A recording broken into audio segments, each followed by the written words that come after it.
আমার প্রিয় ছাত্রছাত্রী, আজকে আমরা কবি জীবনানন্দ দাশের কবিতা তিমির হননের গান এটি সম্পর্কে আলোচনা করব। তো আমরা সাতটি তারার তিমির কাব্যগ্রন্থের অন্তর্গত রাত্রি কবিতা পড়ে এসেছি।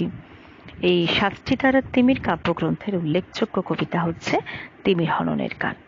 1350 বঙ্গাব্দের কবিতা পত্রিকায় কবিতাটি প্রথম প্রকাশিত হয়। নামকরণ সম্পর্কে আমরা একটু দেখে নিই। প্রথম বিশ্বযুদ্ধের আজ বাঙালি না পেলেও দ্বিতীয় বিশ্বযুদ্ধ বাঙালির যে উঠোন কাঁপিয়ে একেবারে বন্যার জলের মতো একেবারে ঢুকে পড়েছিল ঘরের ভেতরে। সে যুদ্ধ যে কত ভয়ঙ্কর হতে পারে তা প্রমাণ করে দিয়েছিলেন হিটলার। তারপর 1945 হিটলারের পরাজয়, আত্মসমর্পণের পর স্বাভাবিকভাবেই দ্বিতীয় বিশ্বযুদ্ধের পরিসমাপ্তি ঘটে। এর মধ্যে ভারতবর্ষের ইতিহাসে ঘটে যায় অনেকগুলো ঘটনা। 1939 দ্বিতীয় বিশ্বযুদ্ধ শুরু হয়। 1940 সুভাষচন্দ্র কংগ্রেস ত্যাগ করেন। 1941 নেতাজি দেশত্যাগ করেন। 1942 হয় ভারত ছাড়ো আন্দোলন। 1943 ভয়ঙ্কর মন্বন্তর। আর এর সাথে ভারতবর্ষে ক্রমশ বেড়ে চলে দুর্ভিক্ষ, বেকারত্ব, কালোবাজারি। ইতিমধ্যে 1936 সালে রবীন্দ্রনাথ তার বিখ্যাত আফ্রিকা কবিতা লিখছিলেন। 1937 সালে এক স্কুল ছাত্রকে অটোগ্রাফ দেন রবীন্দ্রনাথ, যাতে লেখা ছিল, বিদায় নেবার আগে তাই ডাক দিয়ে চাই, দানবের সাথে যারা সংগ্রামের তরে প্রস্তুত হতেছে ঘরে ঘরে। গ্রামে গ্রামে কৃষক এবং ভূমি শ্রমিক যোদ্ধার মহাজনদের দ্বারা নির্যাতিত এবং শোষিত হচ্ছে। কৃষক ও শ্রমিকদের অন্ন নেই, বস্ত্র নেই, শিক্ষা নেই, স্বাধীনতা নেই। সাধারণ মানুষ তখন অন্ধকারে পশুর জীবন অতিবাহিত করছে। 1943 সালে বাংলার দুর্ভিক্ষে যে প্রায় 45 লক্ষ প্রাণ হারিয়েছিল, তারা প্রায় সবই ছিল গরিব চাষি, ক্ষেত মজুর, শ্রমিক। ঠিক এরকম একটা অবস্থার মধ্যে জীবনানন্দ তিমির হননের গান কবিতাটি রচনা করেন। প্রলয়ের সৃষ্টি প্রবন্ধে রবীন্দ্রনাথ লিখেছেন, বিনাশের শক্তি মানুষের ইতিহাসে শেষ কথা হতে পারে না, তাহলে মানুষ বাঁচত না। অনেক অত্যাচারের মধ্যে দিয়ে এসেছে মানুষ, তবু তার বড় বড় কামনা মরেনি। কেবল ক্ষুধা তৃষ্ণার দাস নয় সে। এখনো মানুষ চলেছে, এখনো তার মহত্বের উৎস শুকোয়নি।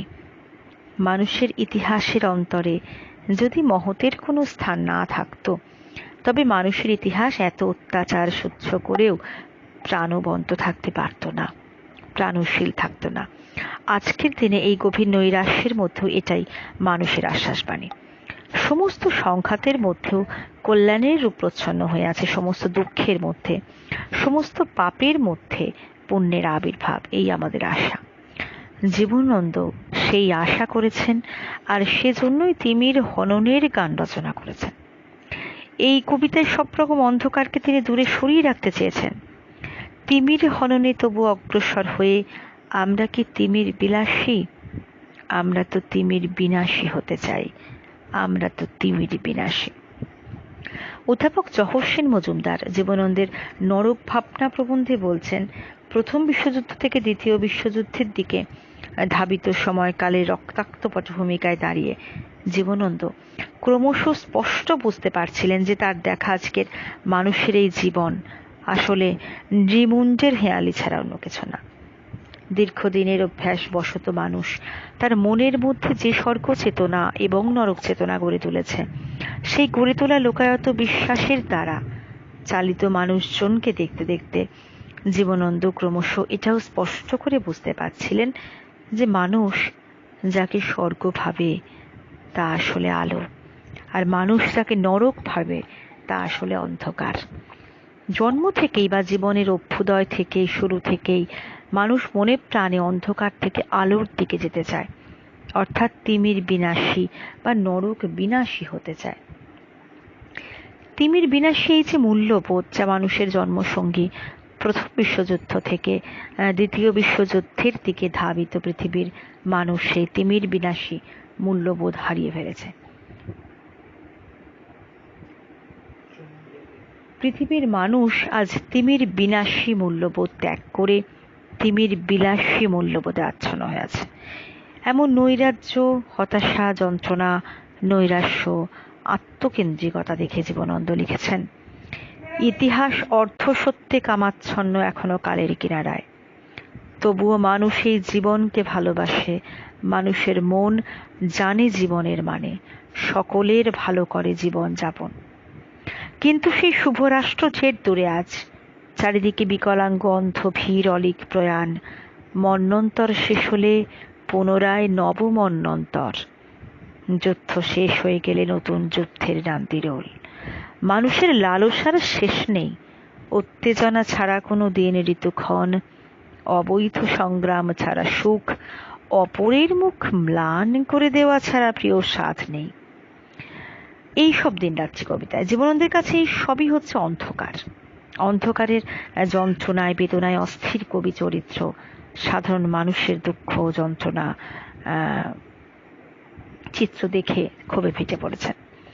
নিরপরাধ সেই শত মানুষের কথা কবি বলছেন এভাবে, শতই বিমর্ষ হয়ে ভদ্র সাধারণ, চেয়ে দেখে তবু সেই বিষাদের চেয়ে আরো বেশি কালো কালো ছায়া লঙ্গর খানার অন্ন খেয়ে, মধ্যবিত্ত মানুষের বেদনার নিরাশার হিসেবে ডিঙিয়ে নর্দমার থেকে শূন্য ওভারব্রিজে উঠে নর্দমায় নেমে ফুটপাত থেকে দূর নিরুত্তর ফুটপাথে গিয়ে নক্ষত্রের জ্যোৎস্নায় ঘুমাতে বা মরে যেতে জানে। অপরদিকে মধ্যবিত্ত মদির জগতে আমরা বেদনাহীন, অন্তহীন বেদনার পথে। যুগের বন্ধাত্ম, মানবিকতার ধ্বংস, যন্ত্রণা, সৃষ্টি বিমুখতা দেখে কবি হয়েছেন হতচকিত। অবক্ষয়, বন্ধাত্ম এবং ধ্বংসের প্রতীক হচ্ছে তিমির।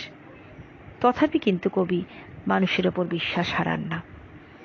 এমনকি রবীন্দ্রনাথও বলে গিয়েছেন, মানুষের ওপর বিশ্বাস হারানো পাপ। জানেন, বন্ধ্যা নারী যেমন বন্ধাত্ম মোচন করতে চায়, এই সভ্যতাও চায় বন্ধাত্ম মোচন করতে। এলিয়ট লিখছেন, here is no water but only rock। Vishnudev সমগ্র ভারতবর্ষ সভ্যতাকে চোরাবালি মনে করছেন।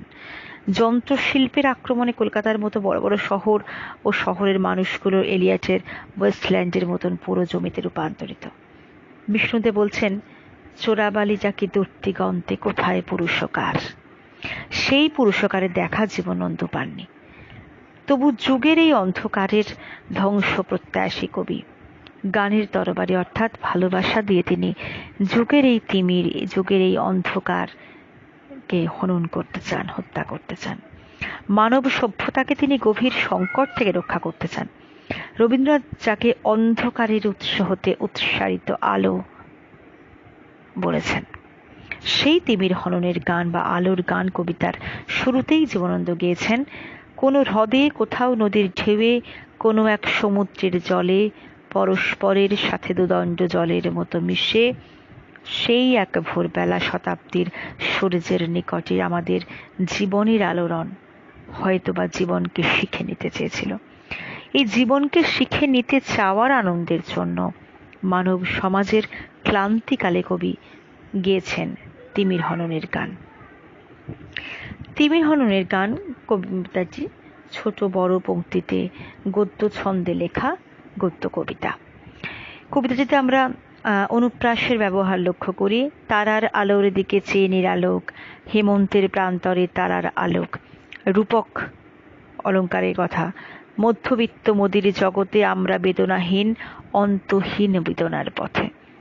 উপমার প্রয়োগ দেখি, পরস্পরের সাথে দুদণ্ড জলের মতো মিশে, অন্য এক আকাশের মতো চোখ নিয়ে, সেই সব রীতি আজ মৃতের চোখের মতো, জীবিত বা মৃত রমণীর মতো ভোর অন্ধকারে মহানগরীর মৃগনাভি ভালোবাসে। চিত্রকল্পের প্রয়োগ অসামান্য। হেমন্তের প্রান্তরের তারার আলোক, লঙ্গরখানার অন্ন খেয়ে মধ্যবিত্ত মানুষের বেদনার নিরাশার হিসেবে ডিঙিয়ে নর্দমার থেকে শূন্য ওভারব্রিজে উঠে নর্দমায় নেমে ফুটপাত থেকে দূর নিরুত্তর ফুটপাথে গিয়ে নক্ষত্রের জ্যোৎস্নায় ঘুমাতে বা মরে যেতে জানে। তিমির বিলাসী এবং তিমির বিনাশী, এই বিষয়টা এই কবিতায় আমরা কিভাবে লক্ষ্য করি। তিমির হননে তবু অগ্রসর হয়ে আমরা কি তিমির বিলাসী? আমরা তো তিমির বিনাশী হতে চাই, আমরা তো তিমির বিনাশী। তো তো এই বাইরের ঝকঝকে যে চাকচিক্য আমরা লক্ষ্য করি এবং এই বাইরের ঝকঝকে চাকচিক্যে যে পরিতৃপ্তি, তা আসলে আমাদের তিমির বিলাসী মানসিকতার তৃপ্তি। আর সে কারণে আমরা তিমিরাচ্ছন্ন নৈরাশ্যের অতল অন্ধকারে ক্রমশ তলিয়ে যাচ্ছি। যারা প্রতারণা করে তারা এখন আমাদের শ্রেষ্ঠ বন্ধু। অদ্ভুত আধার এক এসেছে পৃথিবীতে আজ। যারা অন্ধ সবচেয়ে বেশি আর চোখে দেখে তারা, যাদের হৃদয়ে কোনো প্রেম নেই, প্রীতি নেই, করুণার আলোড়ন নেই। পৃথিবী অচল আজ তাদের সুপরামর্শ ছাড়া। যুগ বিবর্তনের বিভিন্ন ধাপ অতিক্রম করে যে মানুষের সত্যিকারের মানুষ হয়ে ওঠার কথা ছিল, সে যুগের অতল অন্ধকারকে ভালোবেসে থেকে গেছে জন্তু। আর সে কারণে পৃথিবী অসমান থেকে গেছে। মানুষের ভোগস্পৃহা, শিয়াল শকুনের ভোগস্পৃহার মধ্যে জীবনানন্দ খুব বেশি পার্থক্য খুঁজে পাননি।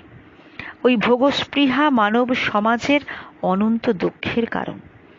অলঙ্ঘ অন্তঃশীল অন্ধকার ঘিরে আছে সব। চারিদিক থেকে ঘিরে কেবলই বিচিত্র ভর ক্লান্তি অবসাদ রয়ে গেছে। নিজেকে কেবলই আত্মক্রীড় করি, নির্গড়ি। নির্ভেঙে অন্ধকারে এই যৌন যৌন মন্ত্রণার মালিন্য এড়ায় উৎক্রান্ত হতে ভয় পাই। সিন্ধু শব্দ, বায়ু শব্দ, রৌদ্র শব্দ, রক্ত শব্দ, মৃত্যু শব্দ এসে ভয়াবহ ডাইনির মতো নাচে ভয় পাই, গুহায় লুকাই। তো আধুনিক যান্ত্রিক সভ্যতাকে কবির মনে হয়েছে লিবিয়ার জঙ্গল। মানুষ সেখানে জন্তু, তার সে জান্তব্য প্রবৃত্তি ছাড়া সেখানে আর কিছুই লক্ষ্য করা যায় না। রবীন্দ্রনাথ কবিতায় রবীন্দ্রনাথকে জীবনানন্দ সে কথা বলেছেন। পঙ্কিল লিঙ্গিত এক ভেসে ওঠে নেপথ্যের অন্ধকারে। আধভূত আর্ধেক মানব, আধেক শরীর, তবু অধিক গভীরতর ভাবে এক সব। তো রণরক্ত সফলতাকে আমরা বর্তমান যুগে আমাদের ধ্যান জ্ঞান বলে জেনেছি। আমরা ভুলে গেছি সুন্দর প্রেম, স্থিরতা, শান্তি। আমরা মেতে উঠেছি ভোগবাসনায়, পাশবিকতায়, লালসায়। যুদ্ধ, রক্ত, রিকশায় আমরা যে অবক্ষয়ের মানব সাগর তৈরি করছি, তা আসলে আমাদের তিমির বিলাসী মানবিকতার বা মানসিকতার ফসল।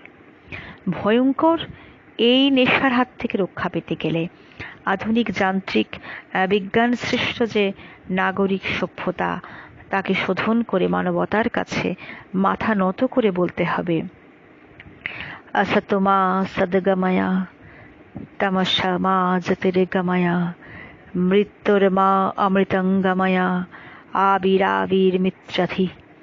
তবে আমরা মানুষ হিসাবে মানুষকে দেখতে পাবো, চিনতে পারবো। আর আমরা তো তিমির বিনাশী হতে চাই। আর সে কারণেই আমাদের হারিয়ে যাওয়া মূল্যবোধগুলোকে জাগিয়ে তুলতে হবে। নৈরাশ্য অতিক্রম করে আলোর ঠিকানা আমাদের মানুষের কাছ থেকে খুঁজে নিতে হবে। ফজলুল করিম বলছেন, কোথায় স্বর্গ কোথায় নরক, কে বলে তা বহুদূর। মানুষেরই মাঝে স্বর্গ নরক, মানুষেতে সুরাসুর। অশুভ মরণাস্ত্র, লোভ লালসা সুস্থ জীবনের পথ নয়, ও পথ হল নরকের পথ। পৃথিবীর সমস্ত রূপ অমেয় তিমির মৃতদেহের দুর্গন্ধের মতো। যেখানেই যাই আমি সেই সব সমুদ্রের উল্কায় উল্কায়। তিমির বিনাশী অরুণোদয়ের পথে আমাদের চলতে হবে। সেই চলার গান হলো তিমির হননের গান। আমাদের তিমির বিলাসী অন্তর্বীজকে হত্যা করতেই হবে। এই কবিতাটিতে আসলে এই যে তিমির হননের গান আসলে আলোর গান, অন্ধকারকে বিদরিত করে এগিয়ে চলার গান। এখানে যে সময় বা সমাজের ছবি আমরা ফুটে উঠতে দেখি, এই তিমির হননের গান হচ্ছে মানুষের মানব মহিমা ফিরে পাবার গান।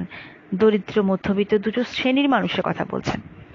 এক শ্রেণীর মানুষ ক্ষুধায় অশিক্ষায় তিমির বিলাসী, আর এক শ্রেণীর মানুষ যুগের অন্ধকারকে বহন করে তিমির বিলাসী। কবি প্রশ্ন রাখছেন যে তিমির হননের তবু অগ্রসর হয়ে আমরা কি তিমির বিলাসী? মানবতাকে রক্ষা করতে গেলে, মানবতাবাদকে রক্ষা করতে গেলে আমাদের তিমির বিলাসী হলে হবে না, আমাদেরকে হতে হবে তিমির বিনাশী।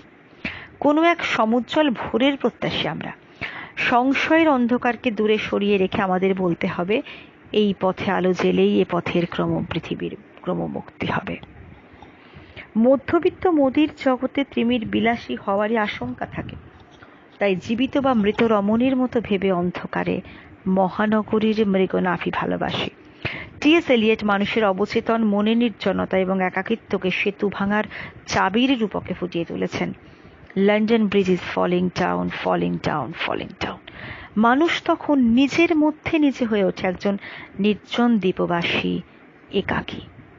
হৃদয় তখন অন্ধকারে অনন্ত মৃত্যুর মধ্যে ডুবে থাকে। বনলতা সেন কাব্যের অন্ধকার কবিতায় কবি বলেছেন, হৃদয়ের অবিরল অন্ধকারের ভিতর সূর্যকে ডুবিয়ে ফেলে আবার ঘুমোতে চেয়েছি আমি। অন্ধকারের স্তনের ভিতর, যোনির ভিতর অনন্ত মৃত্যুর মতো মিশে থাকতে চেয়েছি। মানবাত্মার আর্তনাদ অস্থির করে উচ্চারণ করেছেন, গভীর অন্ধকারের ঘুমের আস্বাদে আমার আত্মা লালিত, আমাকে কেন জাগাতে চাও? আমার সমস্ত হৃদয় ঘৃণায়, বেদনায়, আক্রোশে ভরে গিয়েছে। সূর্যের রৌদ্রে আক্রান্ত এই পৃথিবী যেন কোটি কোটি শুয়োরের আর্তনাদে উৎসব শুরু করেছে। তো মানব সভ্যতার গভীর এই সংকট জীবনানন্দের কবিতায় আমরা তিমির রূপে লক্ষ্য করি। অলোকরঞ্জন দাশগুপ্ত বলেছেন, চতুষ্পার্শ্বকে চূড়ান্তভাবে আত্মসাৎ করে নিয়ে তার রূপান্তর ঘটানোর ব্রতকল্প নিয়েই তিনি নেমেছিলেন। তার কাছে ঘটমান সমকাল ছিল শুধু উদ্দীপন বিভাব নয়, আলম্বনের প্রত্যক্ষতায় মুখোমুখি শর্ত। যুদ্ধ, মন্বন্তর, দাঙ্গা, দুর্ভিক্ষ, শহুরে বাবু সম্প্রদায় রুচিহীন বিলাস ব্যসনের আবর্তে মানব সমাজ তখন যুগতিমিরের ঘোর সংকটে পড়েছিল। একদিনে যা ভালো ছিল তখন তার ভালো নেই। হ্রদে, নদীর ঢেউয়ে, সমুদ্রের জলে পরস্পরের সাথে মিশে হৃদয়ের কথা বলে একদিকে জীবনের যে আলোড়ন উঠেছিল, আজ আর সেসব আলোড়ন ওঠে না। আমরা বলতে কবি নিজেকে এবং এদেশের মধ্যবিত্ত সম্প্রদায়ের মানুষকে বোঝাতে চাইছেন। অন্য এক আকাশের মতো চোখ নিয়ে আমরা হেসেছি, আমরা খেলেছি, স্মরণীয় উত্তরাধিকারে কোনো গ্লানি নেই ভেবে একদিন ভালোবেসে গেছি। তাহলে এই হলো সেই আমরা। সূর্যালোক নেই, তথাপি সূর্যালোকের প্রত্যাশায় হাসি আছে। সূর্যালোক নেই, তবু সূর্যালোক মনোরম মনে হলে হাসি। মধ্যবিত্তের বাস্তবকে আড়াল করবার প্রচেষ্টা আমরা লক্ষ্য করি এখানে। এলিয়েটের দ্য হলো মেনের মতো এরাও সৌন্দর্যহীন, প্রতিবাদহীন পাথর। সৌন্দর্য না থাকলে জীবন যে মরে যায়, এরা তা জেনেও যেন জানতে চায় না। মধ্যবিত্তের এই চিত্রের মাঝে কবি দরিদ্র সাধারণ মানুষের অবস্থা হাজির করেছেন এই কবিতায়। মধ্যবিত্তের বিষাদের চেয়ে এদের জীবন যে আরো অনেক বেশি অন্ধকারে ঢাকা, সে কথা কবি স্পষ্ট করেই বলেছেন। শতই বিমর্ষ হয়ে ভদ্র সাধারণ চেয়ে দেখে, তবু সেই বিষাদের যে আরো বেশি কালো কালো ছায়া লঙ্গরখানার অন্ন খেয়ে মধ্যবিত্ত মানুষের বেদনার নিরাশার হিসেবে নিয়ে নর্দমার থেকে শূন্য ওভারব্রিজে উঠে নর্দমায় নেমে ফুটপাত থেকে দুর্নির উত্তর ফুটপাথে গিয়ে নক্ষত্রের জ্যোৎস্নায় ঘুমাতে বা মরে যেতে জানে। সমকালের মন্বন্তরে দরিদ্র মানুষের অবস্থা কবি এখানে পরিস্ফুট করেছেন। অপরদিকে আছে স্বপ্নচারী মধ্যবিত্তদের আত্মকেন্দ্রিক মানসিকতা। ন্যায়ের জয় শঙ্খ অত্যাচারীর আঘাতে মাটিতে পড়ে গড়াগড়ি খাচ্ছে, তাকে তুলে নেবার কেউ নেই। ক্ষুধার্ত দরিদ্র জনগণ ঘাম রক্ত ছড়াতে চাইলেও স্বার্থপর মধ্যবিত্ত সমাজ এগিয়ে যায় না। দরিদ্র সাধারণ মানুষকে কবি এরা এবং মধ্যবিত্ত শ্রেণীকে ওরা বলে সম্বোধন করছেন। শহরের এইসব মধ্যবিত্ত শ্রেণী লঙ্গরখানার অন্ন খাওয়া গ্রামের দরিদ্র অশিক্ষিত মানুষগুলোকে করে ঘৃণা। এরা গ্রামে না খেতে পেয়ে মরে, ওরা ভালোবাসে মহানগরীর মৃগনাভি। এরা সব এই পথে, ওরা সব ওই পথে। তবু মধ্যবিত্ত মদির জগতে আমরা বেদনাহীন, অন্তহীন বেদনার পথে। কিছু নেই, তবু এই জেদ টেনে খেলি। সূর্যালোক প্রজ্ঞাময় হলে, মোহে হলে হাসি। জীবিত বা মৃত রমণীর মতো ভেবে অন্ধকারে মহানগরীর মৃগনাভি ভালোবাসি। মধ্যবিত্ত মোদির জগৎ বেদনার জগৎ হলেও সেই জগতে আমরা বেদনাহীন। মধ্যবিত্তের মদিরতা আমাদের সবকিছু ভুলিয়ে দিয়ে আমাদের অসাড় করে ফেলে রেখে দেয়। অধ্যাপক কুন্তল চট্টোপাধ্যায় বলেছেন, আলো অন্ধকার, নগর প্রকৃতি, বিলাসের দৈরথের মধ্যে দিয়ে কোনো একটা সময় প্রজ্ঞাময় সূর্যালোক হয়তোবা নিয়ে আসে আশ্বাসের ইশারা। কিন্তু এই পর্যন্ত নাগরিক মধ্যবিত্তের তিমির বিলাসী মদিরতা থেকে সূর্য করোজ্জ্বল আশাবাদের কোনো উদ্দীপক বচন কিন্তু উচ্চারিত হয় না।